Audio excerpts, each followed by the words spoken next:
Bonjour ou bonsoir, selon l'heure à laquelle vous nous regardez. Je suis chroniqueur audio et animateur de podcast Allo DJ Media et je vais vous lire fidèlement cette chronique de Driss Moussa, intitulée « Iran, Occident, la guerre d'aujourd'hui vient de très loin », qu'on écoutera ensemble dans ce podcast. L'auteur commence son article ainsi. Il y a des guerres qui commencent avec des missiles, et il y a des guerres qui commencent bien avant. Dans les archives, les humiliations, les coups d'État, les contrats pétroliers et les blessures politiques jamais refermées. Le dossier iranien appartient clairement à cette deuxième catégorie. Derrière l'actualité brûlante, derrière les tensions militaires, derrière les discours sur le nucléaire ou la sécurité régionale, se cache une vieille histoire de souveraineté confisquée, de pétrole disputé et de méfiance installée dans la durée. Pourquoi l'Iran ne plie pas? La guerre d'aujourd'hui vient des blessures d'hier. C'est tout l'intérêt du décryptage proposé par Moussa Driss dans son podcast Radar El Madar, diffusé sur l'ODJ Media. Rappelez que l'Iran d'aujourd'hui ne peut pas être compris uniquement par les événements récents. Pour saisir la profondeur du conflit, il faut remonter aux années 1950, au moment où la question pétrolière devient le cœur d'un affrontement entre volonté nationale iranienne et intérêts occidentaux. L'affaire commence avec une idée simple, presque évidente du point de vue iranien. Les ressources naturelles d'un pays doivent d'abord bénéficier à son peuple.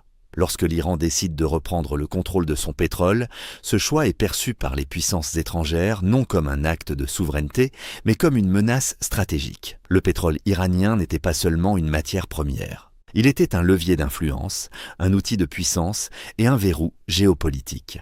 L'affaire commence avec une idée simple, presque évidente du point de vue iranien. Les ressources naturelles d'un pays doivent d'abord bénéficier à son peuple. Lorsque l'Iran décide de reprendre le contrôle de son pétrole, ce choix est perçu par les puissances étrangères non comme un acte de souveraineté, mais comme une menace stratégique. Le pétrole iranien n'était pas seulement une matière première, il était un levier d'influence, un outil de puissance et un verrou géopolitique. La suite est connue, mais souvent oubliée dans les lectures rapides de l'actualité. Pression économique, isolement, manœuvres diplomatiques, puis opérations de déstabilisation. La chute du pouvoir nationaliste iranien dans les années 1950 n'a pas seulement modifié l'équilibre politique d'un pays. Elle a laissé dans la mémoire collective iranienne l'idée que l'Occident, lorsqu'il parle de liberté ou de stabilité, peut aussi agir pour préserver ses intérêts, même au prix de la souveraineté des autres. C'est là que naît une partie de la défiance iranienne. Elle ne vient pas de nulle part, elle s'est construite autour d'un sentiment de dépossession. Dépossession des ressources, dépossession du choix politique, dépossession du destin national. Pour beaucoup d'Iraniens, le pouvoir soutenu ensuite par les Occidentaux devient le symbole d'un État fort en façade, mais fragile dans sa légitimité. La modernisation imposée, les fractures sociales, l'autoritarisme interne et le sentiment d'injustice économique vont progressivement nourrir une colère plus profonde. La révolution iranienne ne surgit donc pas comme un accident isolé. Elle est le produit d'une accumulation, un pouvoir contesté, une société travaillée par les inégalités, des réformes menées trop vite, une ruralité déstabilisée, une institution religieuse marginalisée puis remobilisée, et une population qui finit par voir dans la contestation non seulement une révolte politique, mais une revanche historique. De Mossadegh au nucléaire, l'Iran ou la mémoire longue de l'ingérence. Ce détour historique est essentiel car il permet de comprendre pourquoi l'Iran actuel ne réagit pas comme un simple acteur régional rationnel au sens froid du terme. Il réagit aussi comme un État façonné par une mémoire politique douloureuse. Toute pression extérieure est interprétée à travers cette grille, celle de l'ingérence, du renversement possible, de la volonté de contrôle. C'est ce qui explique en partie la place centrale accordée à la souveraineté, à la dissuasion, au nucléaire, aux forces parallèles et aux alliances régionales.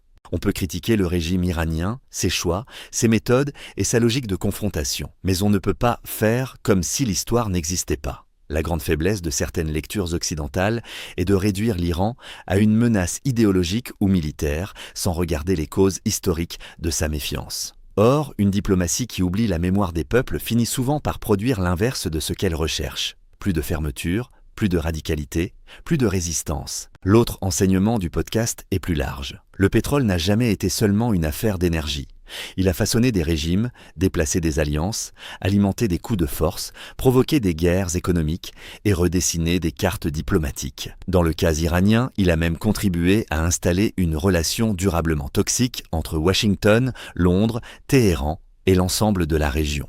Aujourd'hui encore, chaque crise autour de l'Iran réactive ce vieux contentieux. Le nucléaire n'est que la partie visible de l'iceberg, derrière lui se trouve la souveraineté, la sécurité du régime, la mémoire du renversement, la peur de l'encerclement et la volonté de ne plus jamais dépendre totalement du bon vouloir des puissances étrangères. L'édito du jour tient donc en une phrase. Pour comprendre l'Iran d'aujourd'hui, il faut cesser de commencer l'histoire au dernier missile tiré ou à la dernière déclaration américaine. Il faut revenir au pétrole, à la souveraineté, au traumatisme politique et à cette méfiance historique qui, depuis plus de 70 ans, structure une bonne partie de la relation entre l'Iran et l'Occident. Merci de nous avoir suivis sur l'ODJ Média. On se retrouve très bientôt pour une prochaine lecture avec la même exigence de fidélité et de clarté.